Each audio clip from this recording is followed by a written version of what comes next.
Apapun pilihan yang disenangi oleh hawa nafsu, tinggalkan. Dan apapun pilihan yang tidak disukai oleh hawa nafsu, walaupun itu berat, ambillah. Karena yang pertama, memberikan kepuasan tetapi berakhir dengan penyesalan. Dan yang kedua, walaupun berat tapi berakhir dengan kebahagiaan. There's a pathway to peace if you want it. But the street is surrounded by thorns. Oh, you'll see and smell roses you think you like. They're only there so you stray from the place. Chance that I get when I'm feeling so low. Praying for guidance and hoping it opens my heart. Loving the faith, filling up, but I know it'll fall. It isn't for long. I got it, can't stop it, won't slow up, keep walking, we fall down real often, it's all good, keep falling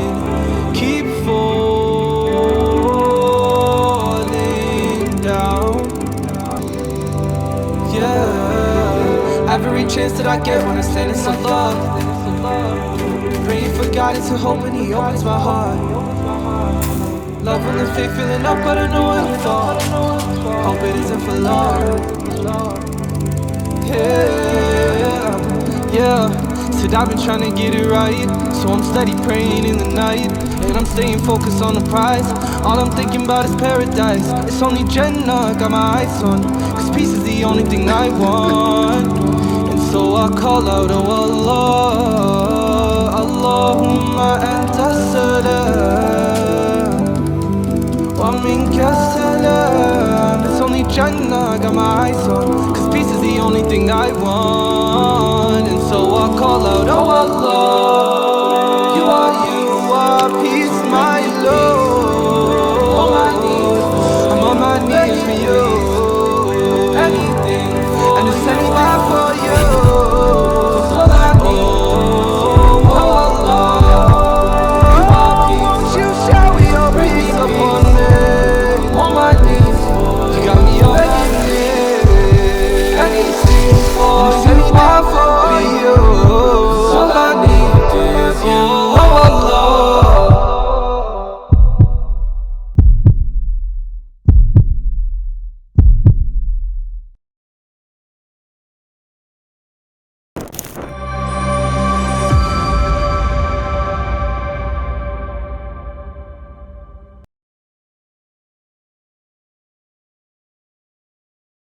Assalamualaikum warahmatullahi wabarakatuh. Innalhamdalillah wassalatu wassalamu ala rasulillah wa ala alihi wa sahbihi wa man tabi'ahum bi ihsan ila yaumil qiyamah. Kepada keluarga besar BSI Bank Syariah Indonesia, kepada Ibu Ratih, kepada Ibu Linda, kepada Ibu Tania, dan sederet para peserta dan para komponen yang hadir pada kesempatan hari ini yang tidak mampu saya sebutkan satu persatu. Semoga Allah lapangkan hati kita di dalam kesabaran. Semoga Allah lapangkan hati kita di dalam keridhaan.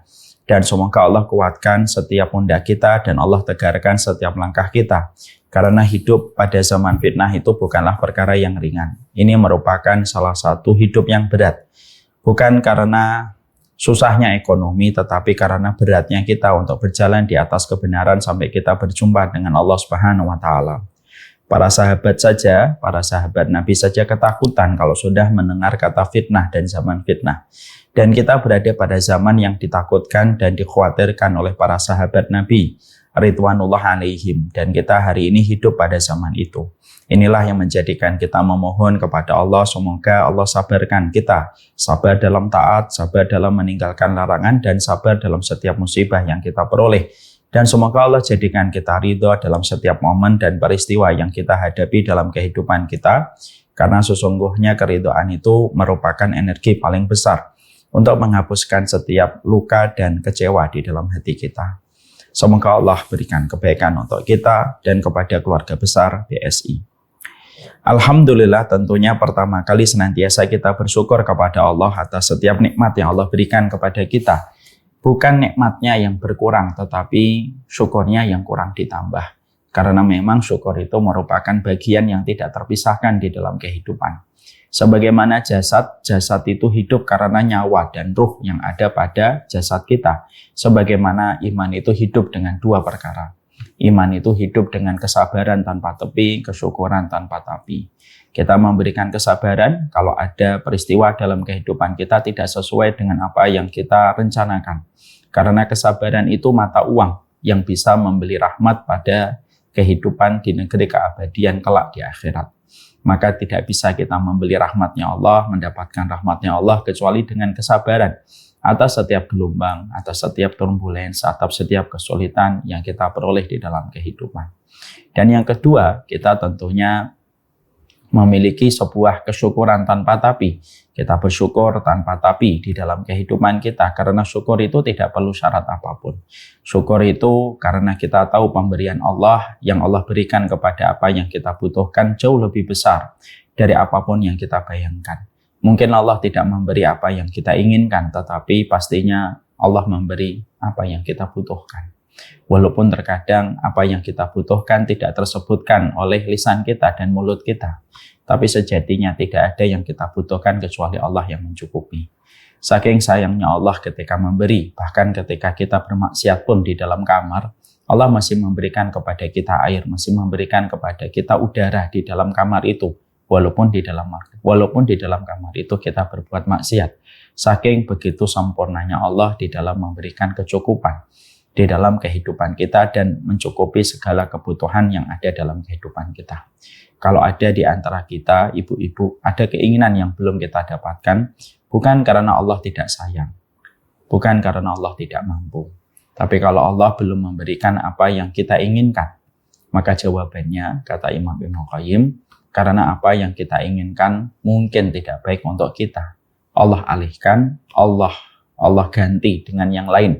Allah cukupi kebutuhan kita dan Allah padamkan keinginan kita karena yang kita inginkan terkadang buruk untuk kita dan tidak bermanfaat untuk kita. Analoginya sederhana. Kalau kita punya anak kita suka coklat, anak kita baru berusia 3 tahun. Tentunya kita paham, bagi yang perhatian terhadap kesehatan tentunya kita paham. Hari ini musuhnya anak-anak itu bukan hanya gadget, tapi juga gula di dalam pola makan.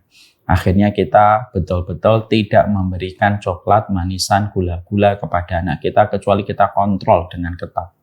Maka dia tidak bisa mendapatkan coklat, manisan setiap harinya. Walaupun kita bisa memberikan manisan itu setiap harinya. Sampai sehari 6 kali, 7 kali, 10 kali pun kita bisa memberikan karena uang kita bisa mencukupi untuk membelikan permen. Tapi kenapa kita tidak belikan permen? Padahal dia suka sekali dengan permen. Karena akal kita dengan akal anak kita berbeda. Akal anak kita itu pendek, akal kita jauh dengan referensi. Kita tahu gula itu tidak baik untuk anak kita. Kita batasin gula itu. Kita kasih aturan, 1 minggu, 1 pekan cuma 1 kali. Kenapa tidak kita penuhi keinginannya? Karena kita tahu apa yang mereka inginkan itu ada kerusakan yang mengancam mereka di masa mendatang ketika dewasa, ketika kita banyak mendapatkan kabar. Banyak anak cuci darah di usia sangat belia. Itulah yang menjadi analogi sederhana. Bahwasanya Allah tidak memberi apa yang kita inginkan bukan karena Allah tidak mampu. Tapi Allah tidak memberi apa yang kita inginkan karena Allah tahu apa yang kita inginkan ada banyak kerusakannya. Allah lalu tidak berikan apa yang kita inginkan, tetapi Allah cukupi segala kebutuhan kita. Nah inilah yang menjadikan kita berhusnudzon kepada Allah. Dan kita harus ridho. Ridhonya Allah itu karena takdir Allah tidak ada yang salah. Ridhonya Allah itu, keridhaan kita kepada Allah itu karena kita tahu apa yang kita dapatkan itulah yang terbaik dalam kehidupan kita, sehingga ketika kita yakin takdir Allah tidak ada yang salah, maka kita akan mudah bersyukur. Ridho itu kunci, syukur itu adalah pintunya. Pintu kesyukuran itu tidak akan dibuka kecuali dengan kunci yang bernama keridhaan. Ridho terhadap takdir, ridho terhadap pemberian, ridho terhadap setiap momen dan peristiwa yang kita hadapi itulah yang akan membuka kesyukuran dan pastinya memberikan gelombang demi gelombang keridhaan Allah di dalam kehidupan kita. Dan kalau Allah sudah memberikan keridhaan kepada kita, kita merasa nyaman. dan kita merasa tenang dalam kehidupan karena kita tidak ada masalah sama pemilik kehidupan. Saya ambilkan contoh sederhana, ini kisah nyata. Saya pernah mengumpulkan anak saya. Saya pada saat itu punya rezeki lebih. Saya biasanya membelikan mereka mainan itu setiap tanggal 30. Tapi karena momen pada bulan itu saya ada rezeki lebih, saya pengen ngasih hadiah. Pengen ngasih thank you love language mereka dengan gift. Saya lebihkan 2 kali dalam bulan itu. Saya kumpulkan anak saya. Saya lalu berkata, bulan ini boleh beli mainan 2 kali. Kalian beli mainan apa? Satu persatu anak saya menyebutkan nama-nama mainan yang mereka inginkan. Ada salah satu anak saya. Beliau berkata, kalau saya seridhonya Abi aja. Sambil senyum, cengar-cengir gitu ya. Lalu saya kaget dengan jawaban itu. Lalu secara otomatis saya langsung menguji. Kalau memang seridhonya Abi, nggak usah beli. Lalu anak itu sambil senyum, ya sudah nggak apa-apa kalau nggak jadi beli. Dengan begitu ringan dia menyebutkan kata-kata itu. Malah ketika saya mendapatkan jawaban itu di dalam hati saya, Masya Allah itu, bertambah tebal kecintaan saya kepada beliau dan keinginan saya memberi kepada beliau hadiah itu ternyata justru semakin tambah banyak itu walaupun saya tahan. Disitulah kita akhirnya berpikir ridhonya Allah pun sama. Kita kalau semakin ridho maka semakin besar ridhonya Allah datang dalam kehidupan kita. Dan kita tenang ketika kita berjalan dalam kehidupan. Ketika berjalan dalam kehidupan kita sudah mendapatkan keridhaan dari penguasa alam semesta yang menjadikan kita suka gelisah, suka dalam kehidupan, merasa sempit dada kita karena mungkin Allah tidak ridho kepada kita. Karena Allah itu pemilik alam semesta. Kalau Allah pemilik alam semesta tidak ridho sama kita makan juga tidak nyenyak, tidak nyaman, tidak lezat, tidak lahap, tidur juga tidak nyenyak. Kenapa? Karena kita salah sama pemilik alam kehidupan. Kalau ibu-ibu punya masalah dengan temannya, bukankah datang ke kantor BSI menjadi tidak nyaman? Kita ngelihat dia ada, lalu kita tidak nyaman. Kalau kita melihat dia ada, kita ingin keluar lebih dulu. Kalau dia ada, kita ingin keluar nanti setelah dia keluar. Kenapa kantor BSI menjadi tidak nyaman? Karena kita melakukan kesalahan atau ada seseorang melakukan kesalahan kepada kita. Ketidakridhoan orang itu kepada kita dan kita kepadanya menjadikan suasana kantor menjadi tidak nyaman. Kalau kita ada masalah sama manusia saja menjadikan tempat itu menjadi tidak nyaman. Itulah jawaban kenapa dalam kehidupan kita kok kita tidak nyaman ya. Mungkin kita kurang ridhonya kepada Allah sehingga Allah pun menahan ridhonya untuk kita. Sehingga akhirnya kalau itu sudah terjadi, apapun yang kita lakukan menjadi tidak nikmat. Makan tidak lahap, tidur tidak nyenyak, melakukan apapun terasa sempit, pikiran kita terasa berat. Semoga kita paham, sabar itu kewajiban. Dan ridho adalah kunci yang bisa membuka kesyukuran di dalam kehidupan kita. Ya. Raditu billahi rabbah wa bil islami dina wa bi Muhammadin nabiyya wa rasulah. Ya Allah, saya ridho, ya Allah, Engkau adalah Rabbku, Nabi Muhammad adalah nabiku, dan Islam adalah agamaku. Kalau kita sudah ridho, apapun yang sudah Allah anugerahkan di dalam kehidupan kita akan menjadi hamba yang mudah bersyukur. Orang yang beriman itu adalah mereka yang tidak pernah kehabisan alasan untuk bersyukur kepada Allah. Semoga kita termasuk di antara orang yang bersyukur kepada Allah di dalam perjalanan kehidupan kita. Amin insyaallah. Ibu-ibu, keluarga besar BSI yang semoga Allah rahmati dan Allah berkahi. Kita tentunya paham sekali bahwasanya perjalanan kita ini adalah sebuah perjalanan yang memiliki tujuan. Karena kita hidup memiliki 2 babak. Ada babak pertama, ada babak kedua. Babak pertama itu sifatnya temporer, sifatnya sementara, dan sifatnya hanyalah seujung kuku dari waktu yang nanti kita akan rasakan pada waktu babak yang kedua. Karena babak kedua itu disebut dengan negeri keabadian. Kalau mendapatkan siksa, siksanya tidak ada mati. Kalau mendapatkan kenikmatan, kenikmatannya tidak ada garis finishnya. Bahkan tidur pun tidak ada, bahkan mengantuk pun tidak ada. Karena tidur dan mengantuk mengurangi kenikmatan. Biasanya kalau kita ke tempat wisata, lalu kita menyewa hotel yang mahal, kita itu nggak pengen banyak-banyak tidur. Karena apa? Karena kita sedang merasakan kebahagiaan. Dan kita menganggap tidur dan ngantuk itu mengurangi waktu ketika kita sedang check-in di hotel yang mahal. Itulah yang menjadikan kita paham bahwasanya kita ini adalah musafir pada perjalanan menuju kepada babak yang kedua. Ketika kita mengetahui ini, konsekuensinya banyak. Maka konsekuensinya adalah kalau kita mendapatkan nikmat, ya jangan sombong, karena kenikmatan yang kita dapatkan pada babak yang pertama sifatnya sementara. Dan nikmat yang kita dapatkan di dunia tidak menjadi jaminan nikmat di akhirat. Kalau kita mendapatkan banyak masalah, banyak ujian, ada di antara ibu mungkin diuji dengan suaminya, ada yang diuji dengan mertuanya, ada yang diuji dengan menantunya, dan diuji dengan harta suaminya. Apapun itu, maka tetap tenanglah, karena ujian di dunia itu hanyalah sepenggal waktu yang sangat pendek. Ketika kita meninggal dunia, semua kesedihan itu kita tinggalkan. Dan kalau kita ridho dengan semua ujian yang Allah berikan dan Allah titipkan pada kehidupan kecil kita akan mendapatkan kenikmatan pada babak yang kedua. Ya. Jadi yang kaya jangan sombong, yang sedang diuji jangan sedih, karena ujian itu hanyalah sepenggal waktu yang sangat terbatas. Sebagaimana ketika kita tahu bahwasanya ketika kita adalah seorang musafir pada perjalanan panjang kita menuju kepada negeri keabadian, kita harus paham bahwasanya negeri keabadian itu sangat memerlukan bekal yang kita harus berikan. Dan tidak ada mata uang yang sangat dihargai ketika nanti kita menuju kepada negeri keabadian. Kecuali yang pertama adalah bagaimana kita memiliki qalbun salim. Kita memiliki hati yang bersih, kita memiliki hati yang selamat. Karena sesungguhnya hati yang selamat itu menentukan banyak perkara di dalam kehidupan kita. Tidaklah hati yang berpenyakit, tidaklah hati yang mati, kecuali banyak membuat keputusan-keputusan yang disesali, dan tidaklah hati yang salim, banyak membuat keputusan-keputusan yang nanti disyukuri ketika di akhirat, walaupun begitu berat dijalani keputusan-keputusan itu dalam kehidupan di dunia. Tapi disinilah kita paham, qalbun salim itu merupakan perkara penting pada kehidupan kita menuju kepada babak yang kedua.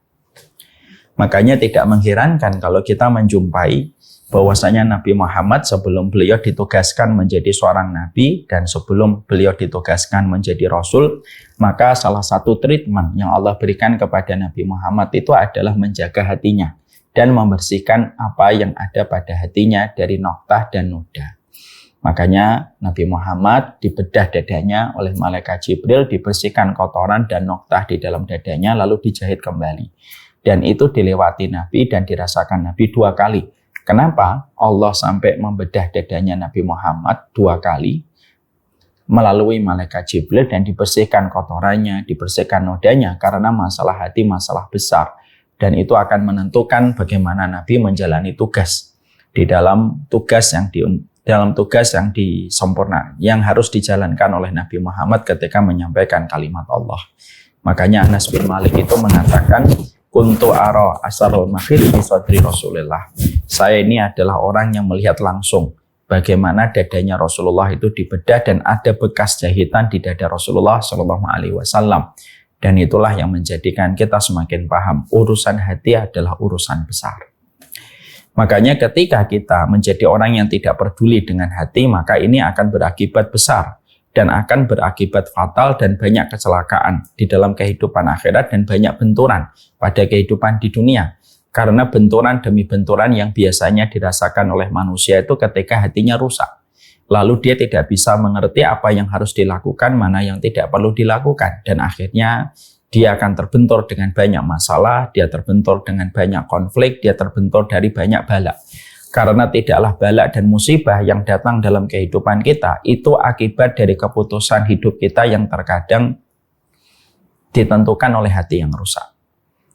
Jadi benturan dalam kehidupan kita itu biasanya datang dari hati yang rusak. Belum lagi dalam kehidupan di akhirat, bahwasanya kehidupan akhirat itu pastinya tidak akan bisa dirasakan kebahagiaan dan tidak akan selamat orang yang berjalan pada negeri keabadian ketika hatinya rusak. Makanya pertama kali orang yang dijebloskan menjadi narapidana neraka itu orang yang mereka hatinya rusak ketika hatinya penuh dengan riya. Makanya dalam hadis riwayat Muslim, Rasulullah Shallallahu Alaihi Wasallam itu bersabda, Inna awalan nasi yuqda yaumal qiyamati salasatun. Orang yang pertama kali diputuskan dan dijebloskan untuk masuk neraka itu ada 3 orang. Kalau kita menyangka itu adalah pezina, pembunuh, pencuri, gitu. Jawaban kita 3-tiganya salah. Tapi ternyata orang yang dijebloskan pertama kali masuk ke dalam neraka itu, kata Rasulullah, rajulun qatala fi sabilillahi faqatala hatta qutila fa'arafahu ni'amahu fa'arafaha. Faqala lahu ma amilta fihi qala qataltu fika qala kadzabta walakinnaka qatalta liyuqala annaka jari'un faqad qila wa umira la wajhiha ulqiya finnar. Makanya Nabi Shallallahu Alaihi Wasallam mengatakan yang pertama kali dijebloskan ke neraka itu adalah orang yang berjihad, orang yang berperang sepanjang hidupnya sampai dia mati di dalam peperangan. Dibangkitkan oleh Allah di kehidupan akhiratnya. Lalu Allah tanya, dulu ngapain? Orang itu menjawab, dulu saya berperang ya Allah sepanjang hidup saya sampai saya gugur di peperangan. Allah bertanya, untuk siapa kamu berperang? Untukmu ya Allah. Allah lalu merespon dan berkata, kadzabta, kamu bohong, kamu dusta. Kamu berperang supaya kamu disebut sebagai pemberani. Dan kamu telah disebut pemberani setelah kematianmu. Dan itulah yang menjadi keinginanmu. Jadi keinginanmu bukan untuk aku, tetapi karena sebutan pemberani dari orang-orang di sekitarmu. Gara-gara kepleset masalah niat, Allah benamkan wajahnya ke daratan mahsyar dan dilemparkan ke dalam neraka pertama kali. Sebelum yang lainnya masuk neraka. Orangnya ahli ibadah, tetapi ternyata hatinya rusak ketika hatinya hanya ingin mendapatkan pujian dari manusia. Yang kedua, rajulun ta'allamal ilma wa 'allamahu wa qara'al Qur'ana fihi. Yang kedua itu adalah seseorang yang senantiasa belajar agama, senantiasa membaca Al-Quran. Dan ini keutamaan besar, ya, yang harusnya memudahkan orang masuk surga. Tapi orang ini betul-betul ketika sepanjang hidupnya belajar, sepanjang hidupnya membaca Al-Quran. Ketika mati dibangkitkan oleh Allah, ditanya sebagaimana kondisi narapidana yang pertama tadi ditanya. Allah tanya sama dia, kamu dulu ngapain? Aku belajar ya Allah. Terus ngajar ya Allah. Terus baca Quran ya Allah. Terus itu yang aku kerjakan sepanjang hidupku. Untuk siapa? Orang itu lalu menjawab, fika, untukmu ya Allah. Lalu Allah berkomentar, kadzabta, kamu bohong, kamu dusta. Sesungguhnya kamu itu belajar, kamu mengajar, kamu membaca Al-Quran supaya kamu disebut alim dan supaya kamu mendapatkan pujian qari, orang yang bagus bacaan Qurannya. Kamu telah mendapatkan apa yang kamu inginkan. Dibenamkan wajahnya, diseretlah dia, lalu dilemparkan ia ke dalam neraka menyusul narapidana yang pertama, si mujahid yang salah niat. Yang kedua adalah orang yang senantiasa berinteraksi kepada Quran, tetapi hatinya bukan untuk Allah, tetapi jiwanya tidak berkompas kepada ridhonya Allah. Yang ketiga, orang yang sedekah, sepanjang hidupnya hampir-hampir hartanya habis untuk sedekah. Tapi ketika dia ditanya sama Allah, untuk siapa kamu sedekah? Untukmu ya Allah. Allah lalu menolaknya dan berkata, kadzabta, kamu bohong. Sesungguhnya kamu itu tidaklah bersedekah kecuali ingin supaya kamu disebut dermawan dan kamu telah mendapatkan sebutan dermawan itu ketika kamu telah mati. Dan akhirnya tiga-tiganya narapidana pertama kali yang dijebloskan ke neraka. Bukan karena kurangnya ibadah, bukan karena kurangnya taat, tetapi hatinya yang kepleset ketika terbungkus dengan hawa nafsu ingin mendapatkan pujian dari manusia. Disitulah kita semakin paham bahwasanya inilah perkara besar. Dan inilah yang menjadikan kita mampu menangkap korelasi kenapa Nabi Muhammad dibersihkan hatinya dari nokta, dibersihkan hatinya dari noda. Karena perkara yang paling berat itu bukan hanya ibadahnya, tetapi hati yang menentukan semakin beratnya kita di dalam kehidupan, karena hati itu menentukan ibadah kita. Dan ini menjadi masalah penting. Karena hari ini kita mendapati diri kita dan orang-orang mungkin yang kita kenal sering sekali bahwasanya kita itu menganggap yang penting hanya ibadahnya saja. Kita hanya menganggap penting fikihnya, tetapi kita kurang memperhatikan masalah hati kita. Apakah hati kita sehat? Apakah hati kita tidak dikudeta oleh hawa nafsu? Apakah hati kita sedang bermasalah ataukah tidak? Karena terkadang banyak orang yang beribadah, tetapi hatinya sedang bermasalah dan ternyata ibadahnya bukan ditujukan kepada Allah, dan ini bisa kena kepada siapapun. Di sisi yang lainnya, itulah yang menjadikan kita juga paham. Di sisi yang lainnya, kita juga mendapati banyak sekali orang itu berkata dan berkomentar, saya itu mengikuti kata hati. Padahal bisa jadi dia tidak mengenal kata hatinya. Karena banyak orang yang mereka itu mendengarkan kata bisikan setan, tetapi dia terjemahkan itu kata hatinya. Banyak orang yang mereka itu sebenarnya mendengarkan bisikan hawa nafsunya, tetapi dia terjemahkan itu kata hatinya. Maka inilah menjadi perkara yang sangat fatal. Kalau kita sampai tidak pernah berinteraksi sama hati kita, tidak pernah mengenal hati kita, tidak pernah menyelami hati kita, tapi ujuk-ujuk kita mengatakan, saya mengikuti kata hati. Pertanyaan kita adalah, loh, sekenal apa kita sama hati kita? Karena perjalanan paling jauh itu adalah perjalanan mengenal hati kita sendiri. Wa fi anfusikum afala tubsirun. Dalam surat Ad-Dariyat. Dan apakah di dalam diri kalian tidak melihat? Banyak orang terkadang mengenal orang lain dengan baik, tapi belum tentu dia mengenal hatinya sendiri dan dirinya sendiri. Dan ini akan menjadi banyak masalah. Saya kadang mendapati, semoga Allah memberikan hidayah orang yang saya ambil contoh ini. Ada orang ditanya, kenapa kamu operasi plastik? Kenapa kamu operasi kelamin? Gitu. Lalu jawabannya adalah saya mengikuti kata hati. Kita kan akhirnya jadi bingung. Ya. Apakah betul itu kata hatinya? Apakah itu betul? Itu kata betul-betul jiwanya? Ataukah itu kata nafsunya? Apakah itu kata di dalam bisikan setannya yang dia tidak mengenalinya? Karena tidak pernah berinteraksi sama hatinya, tidak pernah menyelami bagaimana jiwanya, dia sampai bingung mana kata hatinya dan mana bukan kata hatinya. Makanya kadang kita dapatkan kasus-kasus yang juga ekstrim. Ada seorang ibu membunuh anaknya ketika dia merasa di pikirannya itu ada yang berbisik gitu. Bunuh anakmu daripada nanti anakmu tidak bisa kamu didik dan tidak bisa kamu rawat sampai besar. Dibunuh anaknya. Lalu dia karena di dalam pikirannya itu ada yang berkata terus dan di dalam hatinya itu ada yang ngomong.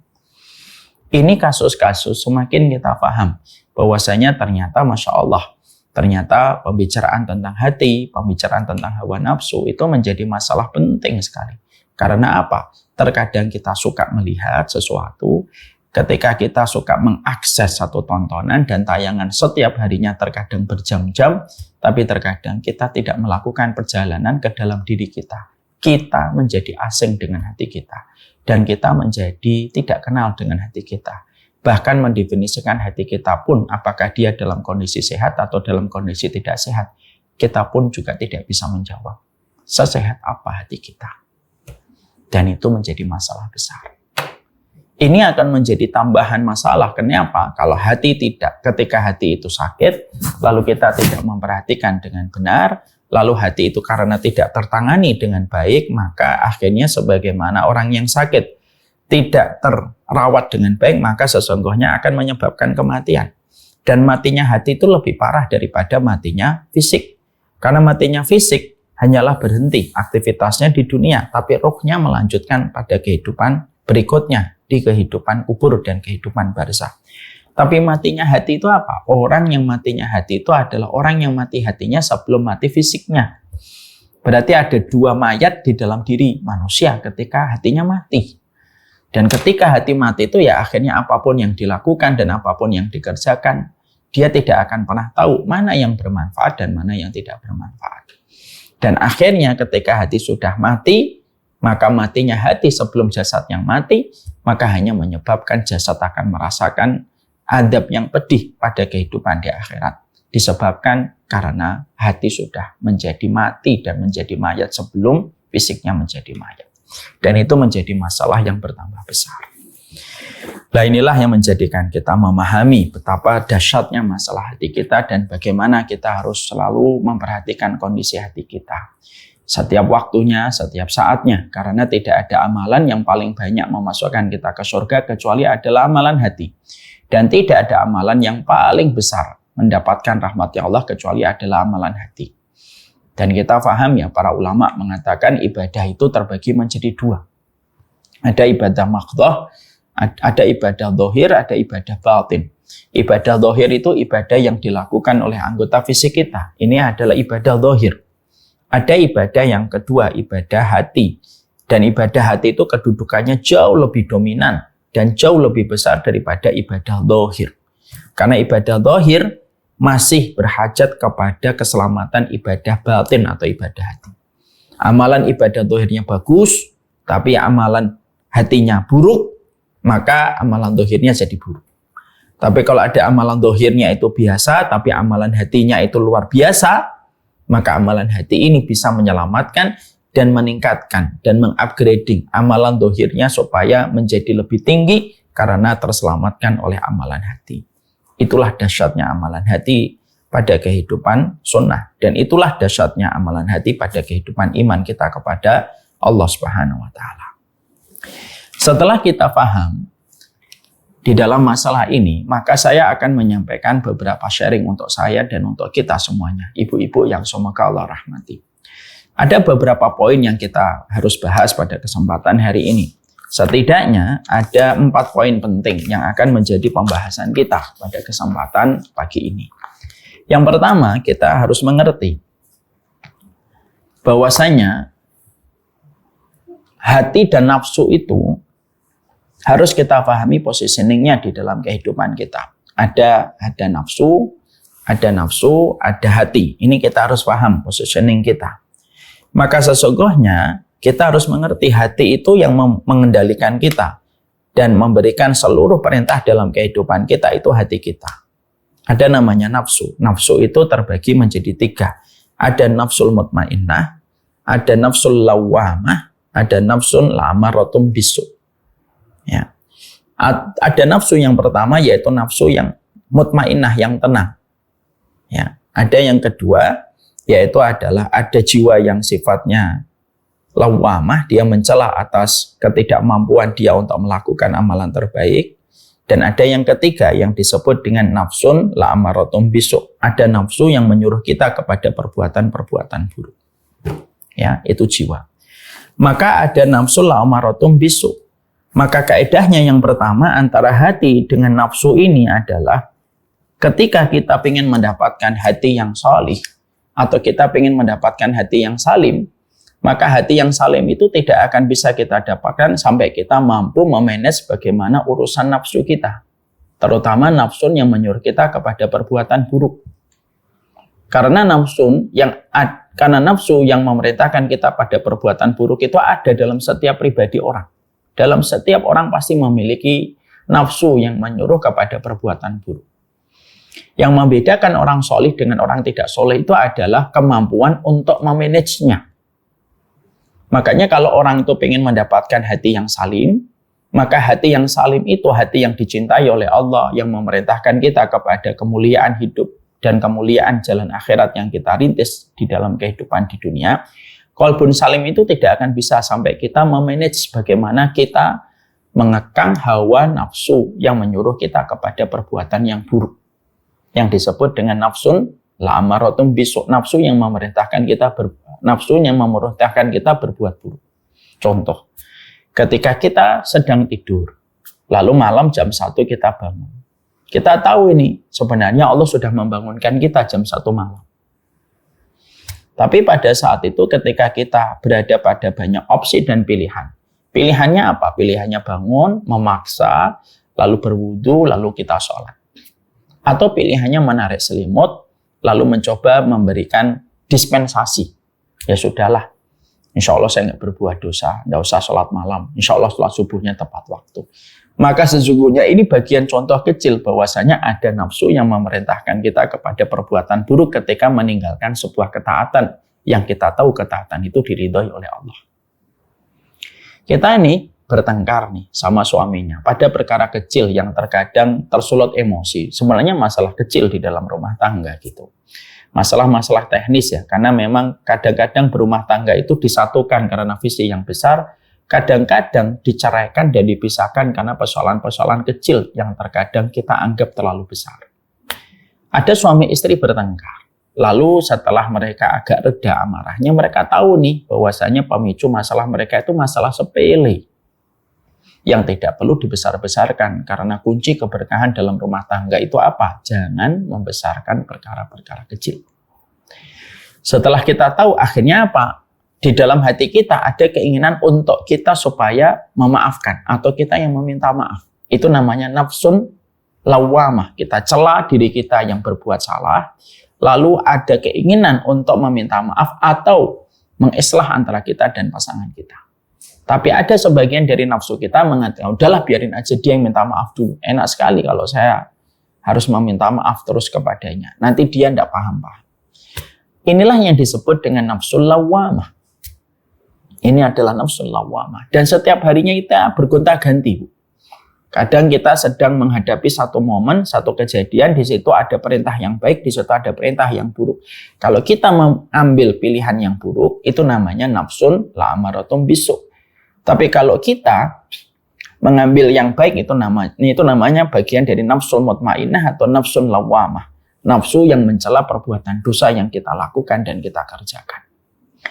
Maka tidak akan mungkin hati kita menjadi salim sampai kita mampu memanage bagaimana hati yang ada di dalamnya nafsu. Karena nafsu itu tidak bisa dihilangkan. Nafsu itu tidak bisa dienyahkan. Nafsu tidak bisa dimatikan. Karena nafsu juga kita butuhkan dalam kehidupan kita. Dalam konteks realita dalam kehidupan. Kita tetap butuh nafsu. Karena nafsu itulah yang menjadikan kita mau makan, kita mau minum, kita mau milih baju, kita men-setting apa yang kita lakukan supaya tampak bagus. Itu semuanya merupakan bagian dari dorongan nafsu. Apabila digunakan pada waktu semestinya. Makanya nafsu tidak bisa dibunuh. Kapan nafsu itu akan mati? Nafsu itu akan mati, kata para ulama, setelah kita meninggal dunia. Makanya setelah orang itu meninggal dunia, yang difikirkan amal terus. Dan penyesalan mereka tentang amal. Tidak lagi menyesal tentang dunia, tidak lagi menyesal tentang kemaksiatan, tidak lagi menyesal tentang hiburan yang terlewatkan. Kenapa? Karena kalau sudah di dalam kubur, nafsu kita mati. Tapi selama kita hidup, nafsu itu tetap ada. Dari nafsu itulah nanti ada pernikahan, supaya menundukkan nafsu pada perkara yang Allah cintai. Kita bisa punya keturunan, kita bisa memberikan pakaian-pakaian lucu untuk anak kita, itu semuanya nafsu. Dan itu berperan di dalam kehidupan. Nafsu yang tidak dimiliki malaikat. Makanya malaikat tidak membangun rumah, malaikat tidak punya keluarga, malaikat tidak ada masalah, karena mereka tidak memiliki nafsu semenjak penciptaan mereka. Jadi nafsu itu tidak selamanya musuh. Kapan menjadi musuh? Ketika sudah overload. Ketika sudah menjadi overdosis, itu menjadi musuh. Dan pada dasarnya setiap orang itu pasti punya nafsu. Makanya kalau kita sering mendapati ada orang berkata begini, alah, sebenarnya kan kamu mau juga kan, pura-pura aja kayak nggak punya nafsu. Loh, semua orang pasti punya nafsu. Cuma masalahnya adalah Allah memerintahkan kita itu adalah bukan membunuhnya, bukan menghilangkannya, tapi yang Allah perintahkan itu membersihkan dan menekan hawa nafsunya supaya hawa nafsu tidak diperturutkan setiap waktunya. Karena memperturutkan hawa nafsu kayak anak kecil yang diperturutkan untuk selalu nenen kepada ibunya. Makanya kalau tidak disapih, dan sapih itu kan kuat sekali. Menyapih itu bisa mendatangkan demam untuk ibunya. Karena akhirnya air susunya yang biasanya sudah ada bayi yang menyedotnya. Tapi ketika menyapih, akhirnya air susunya tertahan. Anak juga nangis. Tapi para ulama mengatakan bahwasanya hawa nafsu itu memang harus ditahan. Makanya akhirnya apa? Tidak ada perintah membunuh hawa nafsu. Imam Ibnu Rajab itu berkata, tidak ada perintah membunuh hawa nafsu. Yang ada itu memanage hawa nafsunya. Supaya hawa nafsunya tidak diperturutkan terus-menerus dan akhirnya menjadikan hati kita tidak bisa mendapatkan hati yang salim. Karena hawa nafsu yang terlalu besar akan menekan hawa nafsu. Dan akhirnya hawa nafsu akan menekan hati dan akhirnya hati kita tidak akan bisa berfungsi dengan baik. Memberikan jalan yang baik, memberikan perintah yang baik, menahan diri kita dari perbuatan yang buruk, hati kita tidak bisa berfungsi menjadi raja yang semestinya. Kenapa? Karena komandan hati kita ditekan dan dikudeta oleh nafsu yang diperturutkan. Ini yang menjadikan kita harus paham. Inilah kedudukan hati dan hawa nafsu. Menghilangkan nafsu, mustahil. Mematikan nafsu, mustahil. Yang ada di dalam syariat itu membersihkan hati kita supaya tidak dikudeta oleh hati. Yang diperintahkan di dalam iman itu apa? Yang diperintahkan dalam iman itu memanage hawa nafsu supaya hawa nafsu itu kita tidak perturutkan setiap waktu dan setiap saatnya. Memberikan kepada hawa nafsu endorfin setiap waktu itu hanya menjadikan kita menjadi sakau dengan kehidupan kita. Dan kita tidak tahu apa yang harus dilakukan. Kenapa? Karena hawa nafsu tidak disetting oleh Allah untuk menguasai hati manusia. Tapi ketika hawa nafsu itu sudah menguasai hati manusia, pasti kerusakan demi kerusakan yang akan terjadi pada kehidupan manusia. Ketika hati sudah dikuasai oleh hawa nafsu. Makanya Allah itu sangat indah sekali. Kalau kita membaca di dalam Al-Quran, ada satu tadabbur yang sangat indah di dalam surat Al-Baqarah. Di dalam surat Al-Baqarah, Allah menyampaikan kepada kita, ya, surat ayat yang ke-10 dan ayat yang ke-11. Ibu-ibu kalau ada Quran, tolong dibuka. Ayat yang ke-10, ayat yang ke-11. Di dalam ayat yang ke-10 Allah itu menyampaikan kepada kita fi qulubihim marad fazadahumullahu marada walahum adzabun alimun bima kanu yakdzibun. Di dalam hatinya orang-orang munafik itu ada penyakit dan Allah menambahkan terus penyakit itu. Dan bagi mereka nanti ada adab yang pedih, ya, terhadap apa yang mereka dustakan. Ini Allah menceritakan tentang hati yang berpenyakit. Karena apa? Dominasi nafsu yang sudah besar. Kalimat setelahnya atau ayat setelahnya, ayat yang ke-11 itu apa? Wa idza qila lahum la tufsidu fil ardi qalu innama nahnu muslihun. Ayat yang ke-11 Allah berfirman, jika dikatakan kepada mereka la tufsidu fil ardi, jangan berbuat kerusakan di atas muka bumi, mereka akan berkata, sesungguhnya kami melakukan berbagai macam perbaikan. Artinya, tadaburnya adalah kenapa ayat yang ke-10 bicara tentang hati, ayat yang ke-11 bicara tentang kerusakan demi kerusakan yang terjadi di atas muka bumi. Karena hati itu kalau sudah didominasi oleh hawa nafsu, lalu menjadi sakit dan cenderung mati, pasti yang akan dilakukan di dalam kehidupan itu berbagai macam kerusakan. Kerusakan harta, ketika dia mengambil harta yang bukan haknya dan tidak peduli dengan haknya orang lain. Kerusakan kehormatan, mungkin dia akan merusak anak perempuan orang sampai dia berzina dan dia tidak pernah merasa bersalah ketika dia merasa bisa membayar semua perempuan yang bisa dia bayar. Mungkin dia akan melakukan kejahatan demi kejahatan. Kenapa? Hati kalau sudah rusak pasti akan berbuat kerusakan. Ya. Maka di situ kita memahami, berarti poin yang pertama memberikan kepada kita sebuah mapping. Oh, ternyata hidup itu tugasnya Allah di dalam kehidupan kita itu apa? Memanage hawa nafsu. Dan salah satu di antara cara kita memanage hawa nafsu itu apa? Jangan diperturutkan.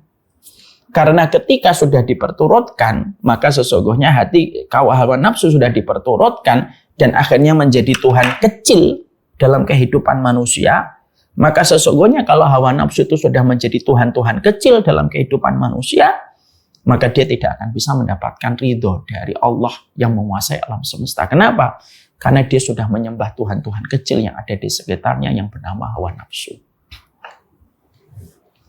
Allah lalu menyampaikan kepada kita di dalam surat Al-Jasiyah ayat yang ke-22. Kalau ibu-ibu ada Quran digital, silakan dibuka kembali. Di dalam surat Al-Jasiyah, Allah berfirman, surat ke-45. Allah mengatakan, "Afara'aita man ittakhadha ilahahu hawah?" Apakah kamu tidak perhatikan orang yang telah menjadikan hawa nafsunya itu adalah Tuhannya? Allah menyebutnya ilahahu. Ilah itu Tuhan. Jadi Allah itu seakan-akan mengatakan kepada kita bahwasanya banyak manusia itu yang menjadikan hawa nafsu itu Tuhan-Tuhan yang mereka sembah sebenarnya. Mereka perturutkan, mereka ikuti terus hawa nafsunya. Yang terkadang hawa nafsu itu disebabkan karena kebutuhan dan berbagai macam hal, lalu menjadi Tuhan-Tuhan kecil yang akhirnya menghalangi dia dari Allah yang maha besar, yang dia merupakan Tuhan yang paling berat disembah dalam kehidupan manusia. Dan akhirnya gagalnya manusia menuju kepada Allah itu ya karena terpenjara oleh hawa nafsu. Dan tidaklah orang itu ketika terpenjara oleh hawa nafsu, maka dia semakin jauh dari Allah. Dan tidaklah mereka yang jauh dari Allah kecuali mereka merasakan kegelisahan dan merasakan kelelahan. Karena ngikutin hawa nafsu itu melelahkan. Dan kelelahan itu sudah hilang nikmatnya. Tapi orang kalau sudah terpenjara dengan hawa nafsu pun tidak akan pernah keluar dari hawa nafsu itu dengan mudah. Imam Ibnu Qayyim itu berkata, orang itu kalau ngikutin hawa nafsu, yang pertama yang ditawarkan sensasinya nikmat. Nikmat tuh. Kalau aku ngikutin hawa nafsu lagi, nikmat lagi. Lama-lama ketika dia sudah terus mengikuti hawa nafsunya, lama-lama kenikmatannya semakin susah. Hawa nafsunya itu semakin membuat syarat yang susah supaya bisa ngasih nikmat. Lama-lama, akhirnya apa? Lama-lama orang sudah tidak lagi merasakan kenikmatan dalam hawa nafsu itu. Dan apa? Hatinya sudah mati, hawa nafsunya standarnya menjadi sangat tinggi untuk ngasih kenikmatan. Dan bahkan ketika kenikmatan itu sudah tidak lagi diberikan, orang tidak bisa keluar dengan mudah dari hawa nafsu. Karena hawa nafsu itu pemimpin yang sangat otoriter dalam kehidupan manusia. Ya. Contoh itu.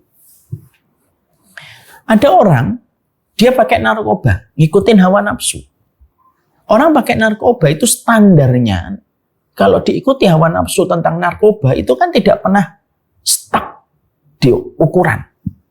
Nanti terus pakai narkoba, naik dia. Dari 0,1 menjadi 0,2. Dari setengah gram jadi 1 gram, misalnya. Lalu akhirnya apa? Naik terus. Sampai akhirnya sakau dia. Kalau nggak kena narkoba, akhirnya dia sakau yang sangat sakit sekali. Itu pun juga tidak bisa meninggalkan. Walaupun sudah tidak ada lagi nikmatnya.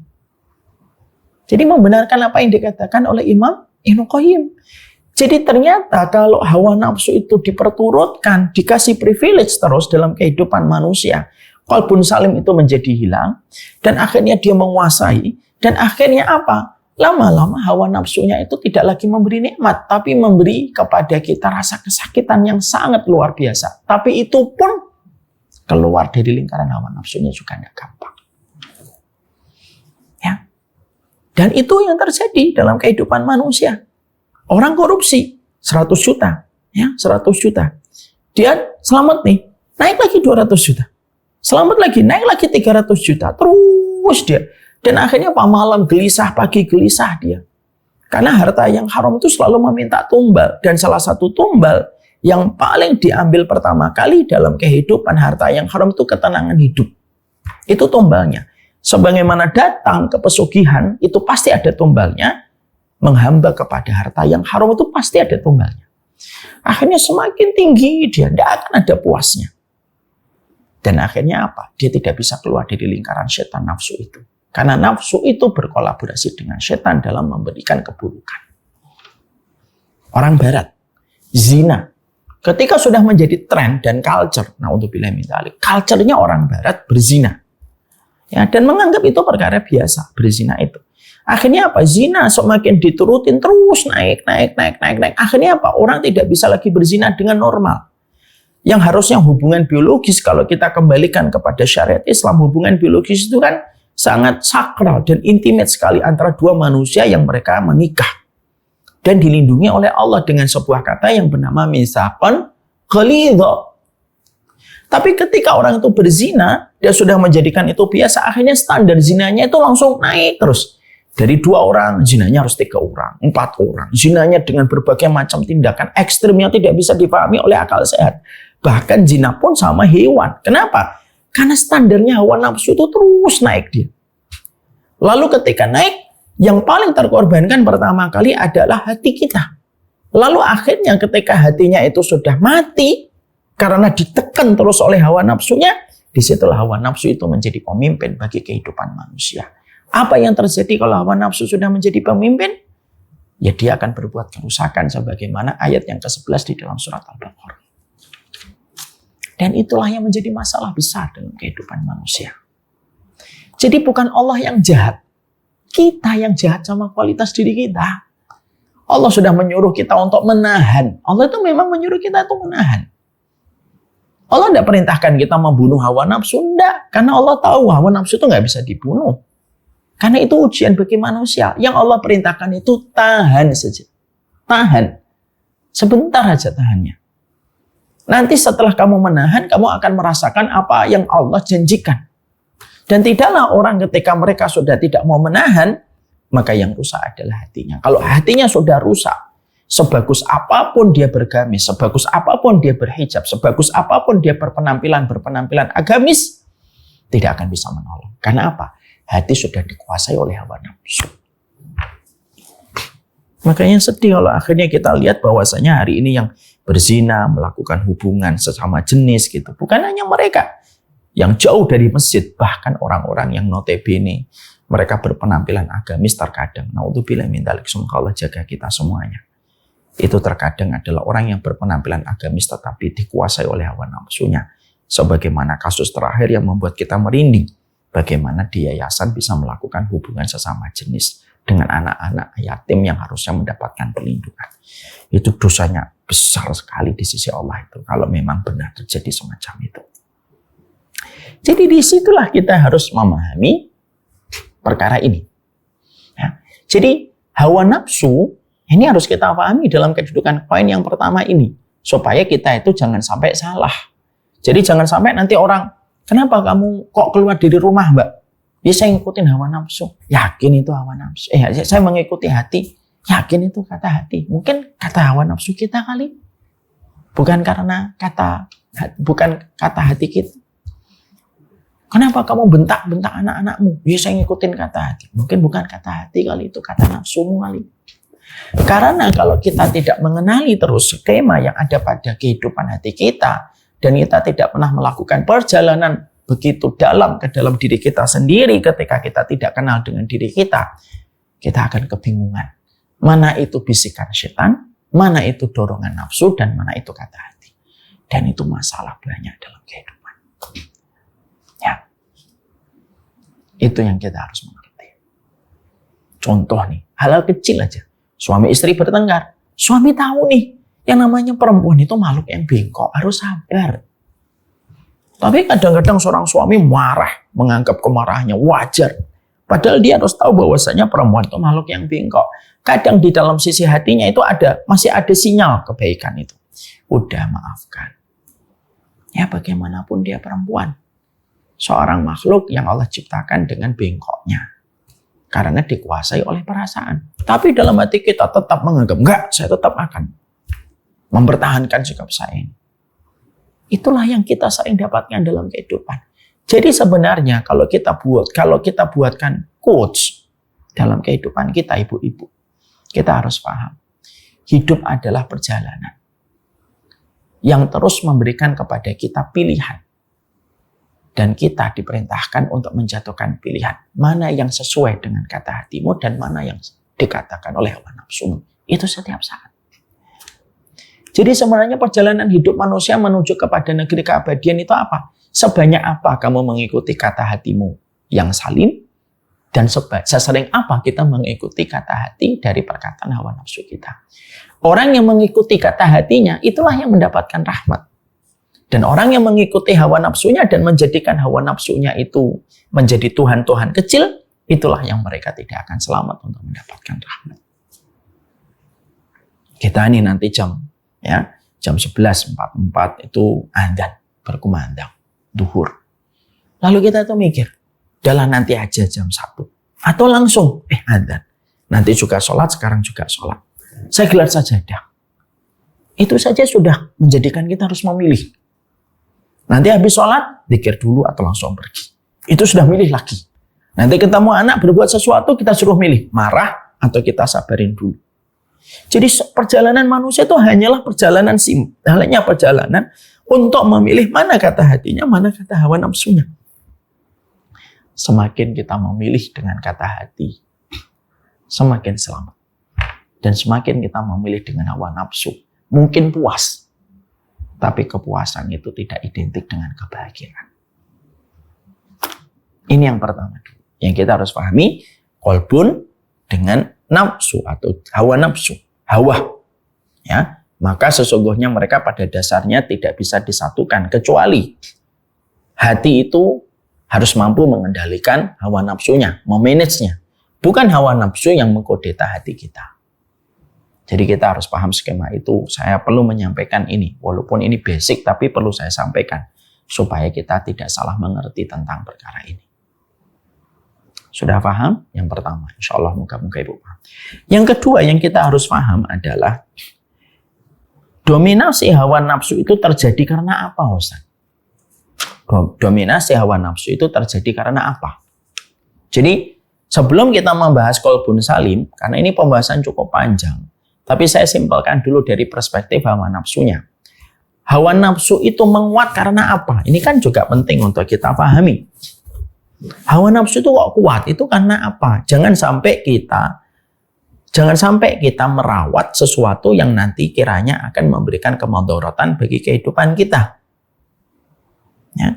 Karena apa? Jangan sampai kita membesarkan binatang buas yang justru nanti binatang buas itu menerkam kita sendiri. Ada sebuah kisah nyata yang saya pernah jumpai di YouTube. Ada seseorang, dia merawat singa dari kecil sampai besar. Pada satu waktu singanya lagi dalam kondisi mungkin tidak stabil emosinya atau apa gitu. Diterkam itu yang merawat beliau. Walaupun tidak terlalu beringas ketika menyerangnya, ya bagaimanapun dia tetap singa dan terluka cukup parah. Ya. Itu yang kita harus mengerti bahwasanya kalau kita tidak mengenali musuh kita, bagaimana kita bisa menang? Allah jadikan ada hawa nafsu kepada kehidupan kita supaya kita belajar bagaimana kita mengenali hawa nafsu supaya tidak menghalangi kita menuju kepada Allah. Mengenali musuh itu merupakan sebagian dari isyarat kemenangan. Pertandingan tidak tahu siapa musuhnya pasti akan cenderung kalah daripada ketika dia mengetahui musuhnya itu berapa, strateginya apa, maka kita bisa mengatur strategi untuk menang. Sama, yang kedua yang kita harus pahami, kita bukan hanya bertaaruf tentang hati, tapi kita taaruf dengan hawa nafsu. Hawa nafsu itu menguat, itu karena apa? Para ulama lalu menjelaskan, hawa nafsu yang sejatinya kita sudah paham, yang menyuruh kita kepada perkara keburukan, menyuruh kita untuk marah, menyuruh kita untuk tidak sabar, menyuruh kita kepada hal-hal yang mengundang kemurkaan Allah itu hawa nafsu. Dan itulah musuh di antara musuh kita yang menghalangi kita menuju kepada ridhanya Allah. Sekarang, hawa nafsu itu ketika kita bertaaruf, berkenalan dengan hawa nafsu itu membesar karena apa?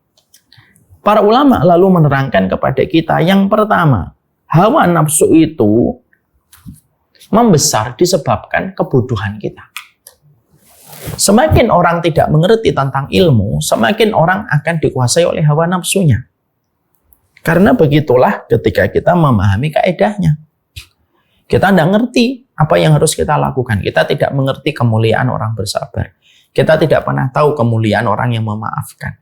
Kita tidak pernah tahu kemuliaan orang yang berbaik sangka. Kita tidak pernah tahu kemuliaan orang yang berbuat baik. Apa yang terjadi? Orang yang tidak tahu cenderung akan dikuasai oleh hawa nafsunya karena dia tidak punya referensi. Untuk bisa, karena dia tidak punya referensi yang menjadikan dia harus mengikuti petunjuk. Makanya betul, ilmu itu obat dari berbagai macam masalah yang kita jumpai dalam kehidupan. Ilmu itu mampu meluruskan yang bengkok, membersihkan yang kotor, membeningkan yang keruh. Itu ilmu. Itu ilmu. Dan kita tidak akan mungkin bisa mendapatkan kemuliaan. Tidak akan mungkin pula kita mendapatkan kemuliaan dan keutamaan dalam kehidupan kita sampai kita punya ilmu. Kebodohan itu hanya memperbesar kekuatan hawa nafsu. Karena hawa nafsu bisa berbuat apa saja kepada orang yang tidak tahu apa-apa. Sehingga akhirnya dia bisa meluluh lantakan dan merusak kehidupan banyak orang ketika dia mengikuti hawa nafsu. Ini ada satu kisah nyata ibu-ibu. Ya, semoga kita bisa ngambil ibrah. Bukan berarti kita lebih baik dari orang yang kita ceritakan di dalam masalah ini. Saya pernah menyampaikan satu pembahasan tentang masalah zina. Zina itu masalah besar, dan zina itu merupakan salah satu entertainnya hawa nafsu, berzina. Zina itu bukan perkara kecil, zina itu perkara gede sekali. Ketika saya menyampaikan materi itu, zina itu adalah utang, dan cara membayar hutang dari zina itu anak keturunannya nanti ada yang dizinai dan dia berzina, anak keturunannya. Setelah selesai kajian, saya jalan menuju tempat parkir untuk melanjutkan perjalanan pulang. Ada salah satu jamaah nyolek saya dan minta waktu 5-10 menit. Saya sudah agak deg-degan dan berdebar-debar. Ini jangan-jangan berkaitan tentang zina gitu. Dan memang betul rasa kekhawatiran saya benar adanya. Ternyata beliau bercerita tentang masalah berzina. Karena di dalam tema yang tadi saya sampaikan di masjid, zina itu merupakan dosa yang memiliki jejak rekam yang panjang. A berzina sama B, lahirlah C. C ini perempuan misalkan. A tidak bisa dinasabkan, C tidak bisa dinasabkan kepada A. Misalkan kalau C-nya ini terbentuk sebelum pernikahan, C tidak bisa dinasabkan kepada A, dan C kalau nikah A tidak bisa menikahkan karena dia bukan wali syahnya. Dia mungkin bapak biologisnya, tapi tidak pernah menjadi wali syahnya. Itulah dosa zina. Daya damage kerusakannya panjang. Dan rekam jejaknya itu panjang, dosa zina itu. Itu yang saya sampaikan di kajian. Beliau lalu berkata, ada istrinya tidak bergabung dengan kami. Istrinya agak mengambil jarak di belakang beberapa meter. Dia lalu bercerita, Bapak ini semoga Allah memberikan kepada beliau ampunan dan rahmat sebagaimana kita pun mendapatkan itu dari Allah. Beliau mengatakan begini, Ustadz, dulu saya dan istri saya yang sekarang, dulu kami berzina Ustadz. Karena kebutuhan kami, hawa nafsu kami. Lalu istri saya hamil sebelum nikah. Dan ternyata lahirlah anak kami perempuan. Anak kami saat ini sudah kelas 3 SMP, perempuan. Kelas 3 SMP itu pada waktu kisah ini disampaikan sebelum COVID. Berarti anaknya sudah kuliah, mungkin sekarang sudah batas usia menuju kepada persiapan menikah. Saat itu kelas 3 SMP. Nanti kalau anak saya mau menikah, apakah betul saya tidak bisa menikahkan putri saya? Saya lalu nanya sama beliau. Saya tanya, Pak, terbentuknya anak Bapak yang pertama sebelum ijab kabul atau setelah ijab kabul? Beliau menjawab, sebelum ijab kabul Ustaz, istri saya hamil 3 bulan sebelum kami menikah. Jadi terbentuk sebelum ijab kabul? Iya. Apapun janin yang terbentuk sebelum ijab kabul, maka tidak bisa anak itu dinasabkan kepada bapak biologisnya. Walaupun mungkin bapak memang betul bapak biologisnya, tapi nasab tidak bisa ketemu. Dan nanti ketika bapak anaknya akan menikah, bapak tidak bisa menjadi wali untuk putrinya. Beliau mau nangis. Ya, ketika dia nunduk, istrinya nutup wajahnya gitu, sedih gitu ya. Saya tahu bapak ini tuh sering rajin datang ke kajian. Karena saya sering menjumpai beliau di shop-shop pertama kalau saya ngisi kajian.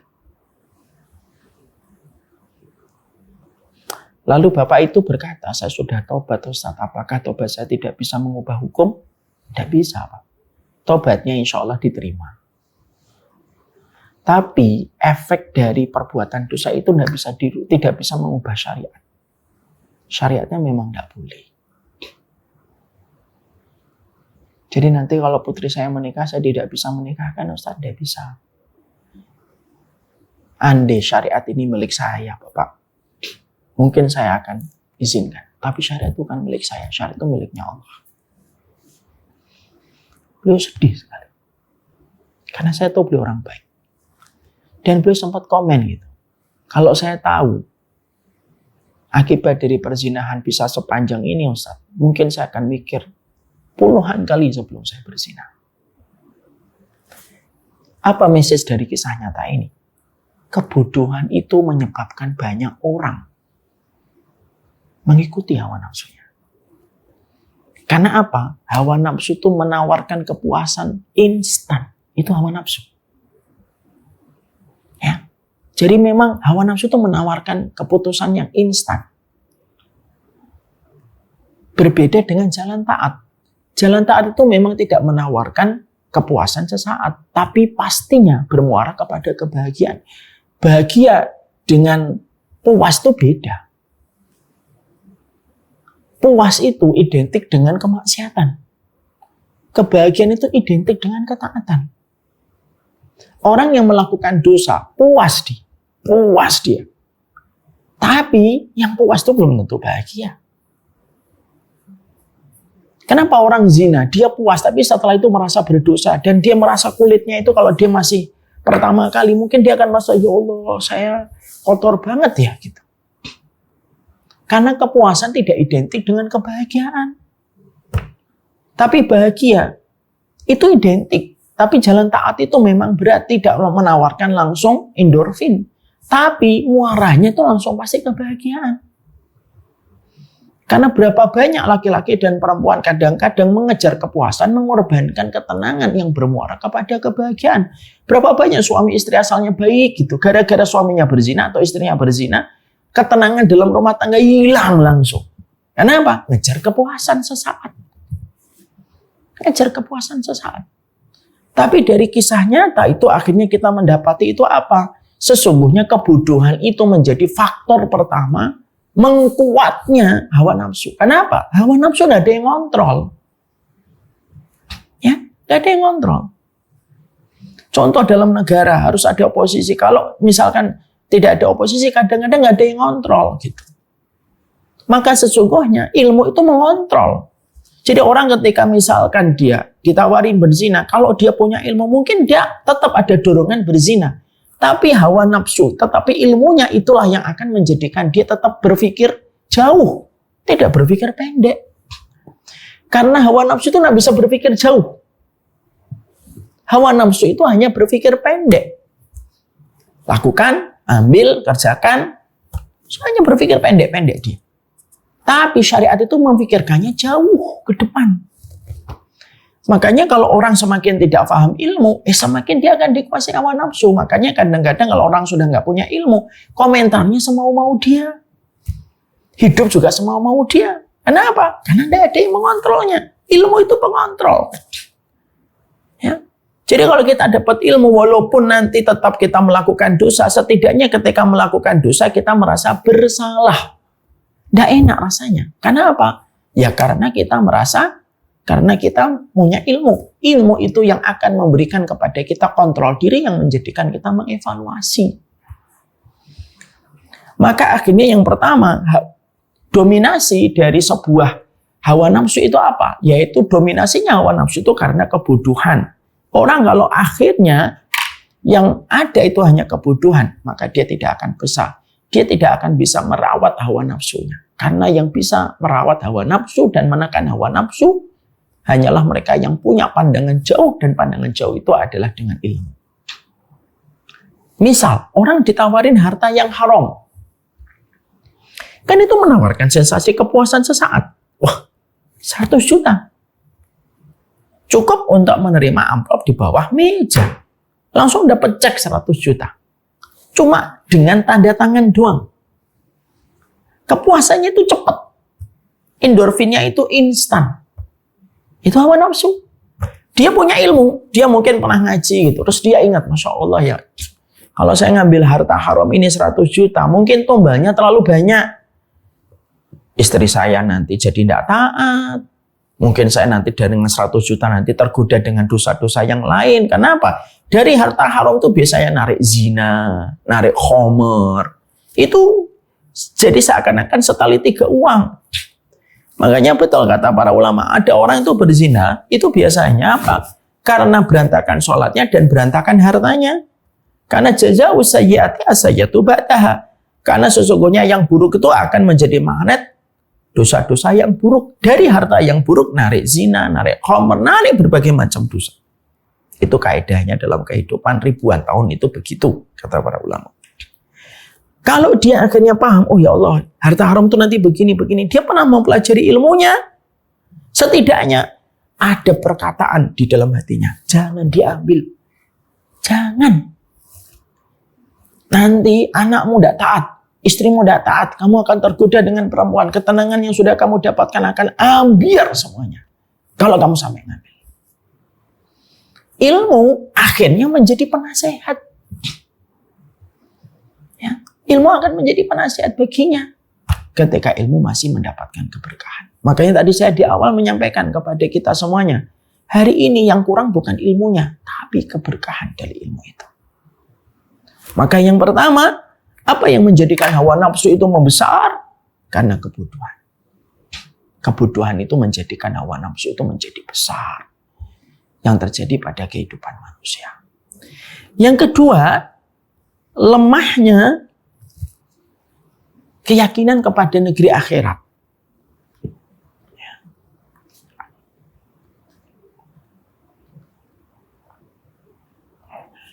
Yang kedua yaitu lemahnya keyakinan dia kepada kehidupan negeri akhirat. Karena hawa nafsu hanya menawarkan yang instan, makanya hawa nafsu tidak bisa mikir akhirat. Yang bisa menjadikan kita mikir akhirat itu hati. Kita misalkan ibu-ibu lagi duduk mikir, ya Allah gimana ya nanti umur saya sudah 50 tahun. Anak-anak saya masih banyak yang belum sholih gitu. Terus kita mengatakan, ya Allah ampunilah dosaku, sebagai ibunya masih banyak yang kurang. Itu kata hati. Tapi kalau orang itu betul-betul dikuasai masalah hawa nafsunya, hawa nafsu itu tidak pernah mikir akhirat. Lakukan aja dulu, lakukan aja dulu, lakukan dulu. Orang yang semakin lemah, bagaimana keyakinan dia kepada negeri akhirat, dia akan cenderung melakukan apa saja. Makanya jangan heran dan jangan kita merasa asing kalau ada namanya konsep kehidupan YOLO. You only live one. Kamu hidup hanya sekali aja, udah ngapain kamu tuh begini-begini, toh nanti nggak enak hidup itu kalau begitu. Itu hawa nafsu.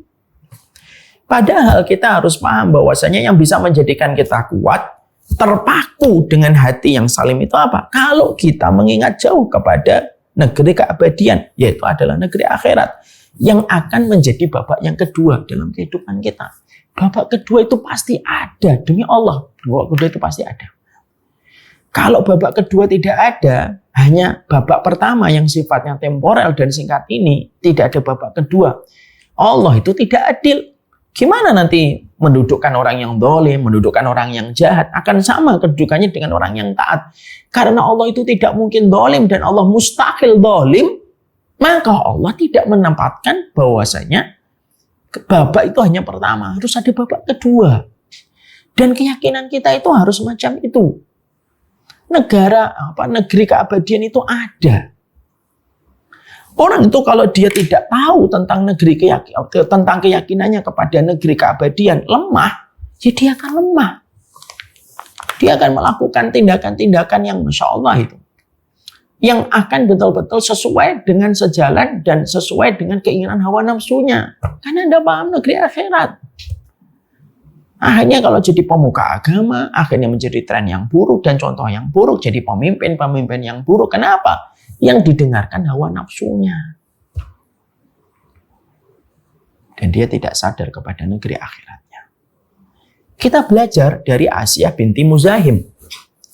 Asiyah binti Muzahim itu Masya Allah ya. Asiyah binti Muzahim itu kuat ketika menghadapi suami selayak Fir'aun. Ketika Asiyah binti Muzahim itu kuat menghadapi Fir'aun, apa yang menjadi dasar kekuatan dari Asiyah itu di dalam surat At-Tahrim? Allah menyampaikan, Rabbibnili indaka baitan fil jannah. Ya Allah, bangunkanlah untukku sebuah rumah di surga. Kenapa seorang Asiyah yang sudah mendapatkan privilege tingkat tinggi, high class, dia hidupnya di Mesir. Bukan hanya high class, number one-nya. First lady-nya Mesir itu adalah seorang Asiyah binti Muzahim. Suaminya memiliki otoritas kekuasaan mutlak karena tidak ada pergantian. Dengan semua glamor kekuasaan yang ada. Itu kan semuanya sesuai hawa nafsu. Tapi kenapa akhirnya dia beriman kepada apa yang didakwahkan oleh Nabi Musa? Bukan hanya beriman, konsekuensinya dihadapi. Ketika dia menghadapi Fir'aun yang asalnya begitu jatuh cinta kepada Asiyah, tapi setelah Asiyah beriman, bencinya kepada Asiyah luar biasa. Seorang wanita yang pernah menemukan bayi mungil ketika diseret dengan sungai Nil, lalu dia meminta supaya itu diangkat menjadi anak angkat. Lalu seorang Fir'aun tidak kuasa menolak permintaan istrinya. Saking cintanya kepada Asia itu gede banget. Tapi cinta itu langsung berbalik dengan kebencian setelah Asia itu beriman. Dan tidak mau menyembah kepadanya sebagai Tuhan. Apa yang menjadikan Asia begitu kuat? Dia meninggalkan jalan hawa nafsunya itu. Allah menyampaikan di dalam surat At-Tahrim. Ayat yang ke-11. Apa yang Allah sampaikan? Permintaan dari Ibunda Maryam, Ibunda Asia bintu Muzahim, ketika dia berdoa, ya Allah bangunkanlah untukku di sisimu sebuah rumah di surga. Keinginan untuk membayangkan akhirat dan membayangkan gemericik air surga yang begitu menenangkan dan menyenangkan, itu yang menjadikan seseorang itu kuat. Hawa nafsu tidak pernah berdaya di hadapan orang yang jatuh cinta kepada negeri akhiratnya.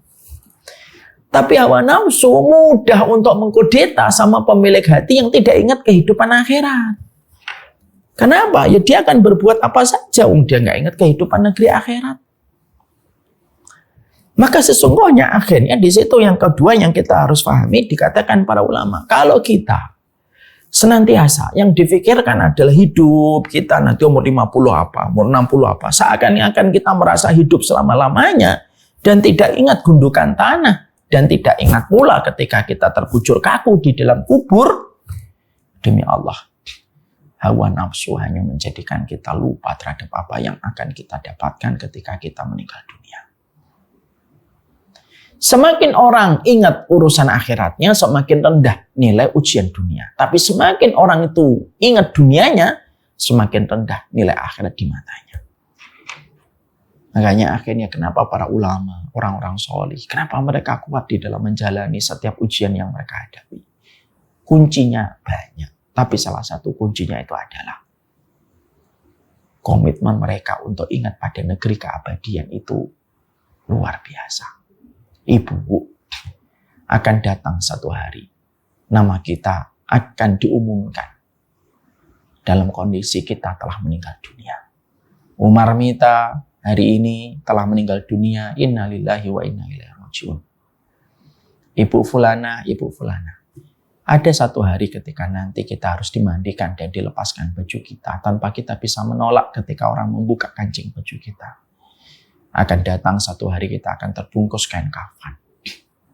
Dan ada kalanya dan ada saatnya. Hari ketika kita diangkat di atas keranda. Lalu dimasukkan ke liang kubur. Secinta apapun kita sama orang dan sebesar apapun cintanya dia kepada kita, dia akan meninggalkan kita sendirian di dalam gundukan tanah. Negeri babak kedua itu ada. Ngikutin nafsu menjadikan kita tidak akan peduli dengan negeri keabadian kita. Itulah kenapa kita harus ngaji. Karena kebodohan akan hilang. Akhirnya kita punya referensi dan literasi ketika kita harus memilih. Kenapa kita harus ngaji? Salah satunya supaya menghadirkan bayangan akhirat itu lebih lengket dan lebih dekat untuk kita. Dan ini masih banyak yang lainnya. Tapi qadarullah sudah jam 11 lebih. Ya. Dan tadi memang disampaikan 1 jam kajian kita. Walaupun kita baru membahas 2 poin ya. Karena nanti yang ketiga itu kita akan membahas apa sih yang menjadikan hati itu kuat menghadapi nafsu. Hati itu harus diperlakukan apa? Ya, itu juga menjadi pembahasan yang ketiga karena hati itu harus punya ekstra tenaga di dalam menghadapi hawa nafsu. Dan yang keempatnya adalah ya bagaimanapun kita melawan hawa nafsu, kita harus yakin pertolongan dari Allah semata yang bisa menjadikan kita dimenangkan oleh Allah. Walaupun tidak semua materi kita sampaikan, setidaknya kita paham. Poin yang pertama, hati dan hawa nafsu. Bagaimana skemanya dan peta dalam kehidupan dada kita. Yang kedua, hawa nafsu itu bisa menjadi besar dan mengalahkan hati kita. 1, karena kebodohan. 2, karena rendahnya ingatan kita tentang negeri keabadian dari negeri akhirat kita.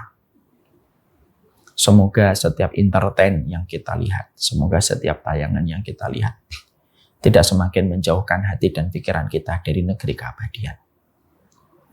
Wassalamualaikum Muhammad. Ilmu itu tidak harus banyak, tapi yang penting ilmu itu memberikan perubahan dalam kehidupan kita. Semoga keluarga besar dari BSI, terutama ibu-ibu, kita belajar setiap waktunya bagaimana kita menyampai hawa nafsu dari banyak pilihan-pilihan dalam kehidupan kita. Apapun pilihan yang disenangi oleh hawa nafsu, tinggalkan. Dan apapun pilihan yang tidak disukai oleh hawa nafsu walaupun itu berat, ambillah. Karena yang pertama, memberikan kepuasan tetapi berakhir dengan penyesalan. Dan yang kedua, walaupun berat, tapi berakhir dengan kebahagiaan. Saya semakin paham tentang penjelasan itu ketika saya mulai belajar tentang hidup sehat. Banyak sekali para coach itu, trainer gitu, yang melatih dalam kehidupan hidup sehat itu, benang merahnya saya memperhatikan. Benang merahnya itu apa? Harus mengalahkan keinginan kalau pengen hidup sehat. Keinginan makan gorengan, keinginan tiduran, keinginan tidak bergerak, keinginan rebahan. Jadi semua trainer itu yang pernah ngobrol dengan saya itu hampir sama. Mereka selalu menyampaikan, sebenarnya Ustadz, kalau hidup sehat itu harus memiliki keinginan yang kuat untuk berubah. Keinginan kuat untuk tidak menuruti keinginan. Insya Allah ya. Ternyata itu relate sekali dengan apa yang dijelaskan oleh Ibnu Rajab. Hidup itu sebenarnya simpel. Apa yang dicondongkan oleh hawa nafsu, tinggalkan. Dan apapun yang ditawarkan hati yang salim walaupun berat, kerjakan. Karena lama-lama akan terbiasa dan mendatangkan kenikmatan pada satu waktu yang diizinkan oleh Allah. Semoga Allah berkahi kita.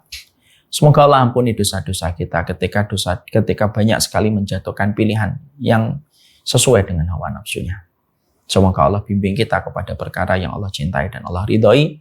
Semoga kita selalu mendapatkan rahmatnya Allah dan tidak pernah ditinggalkan oleh Allah walaupun sekejap mata. Allahumma ati nafsi taqwaha wa zakkiha anta maulaha wa khairu anta maulaha wa waliyuha anta maulaha wa waliyuha wa maulaha. Ya Allah, berikanlah kepada kami jiwa kesuciannya, ketakwaannya. Engkaulah yang membersihkan hati kami, Engkaulah yang mensucikan jiwa kami, Engkaulah pemilik dari seluruh hati dan jiwa kami. Mari ibu-ibu, kita selalu hadir secara utuh, sadar secara penuh. Hidup kita itu adalah bagaimana kita menghadapi nafsu dengan ragam pilihan yang terus diberikan kepada kita setiap jamnya, setiap menitnya.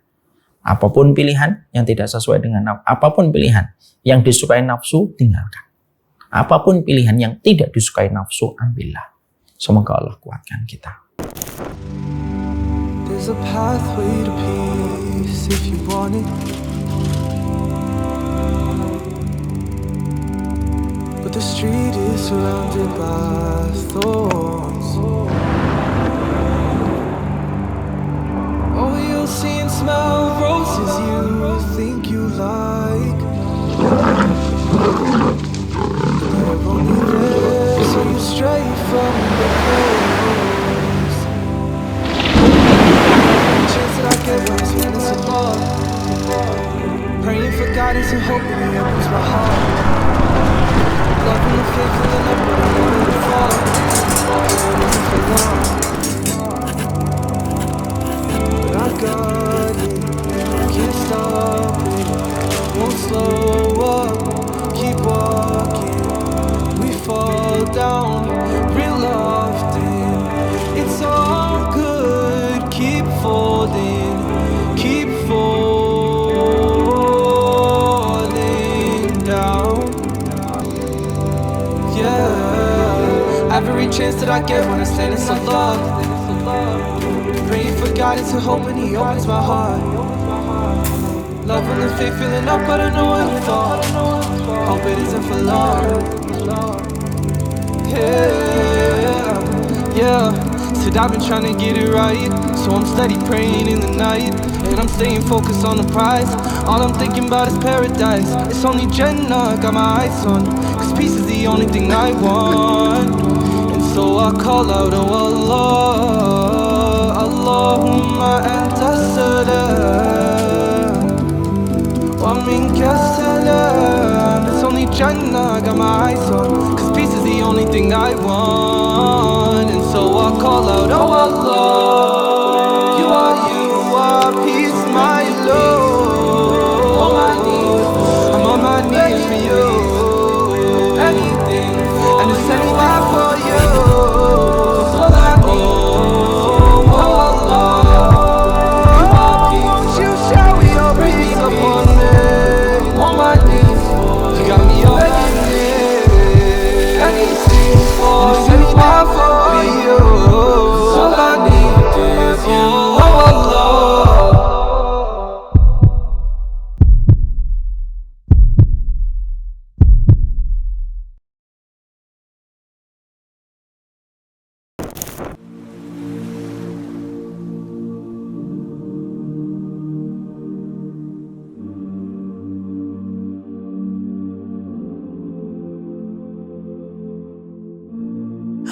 and who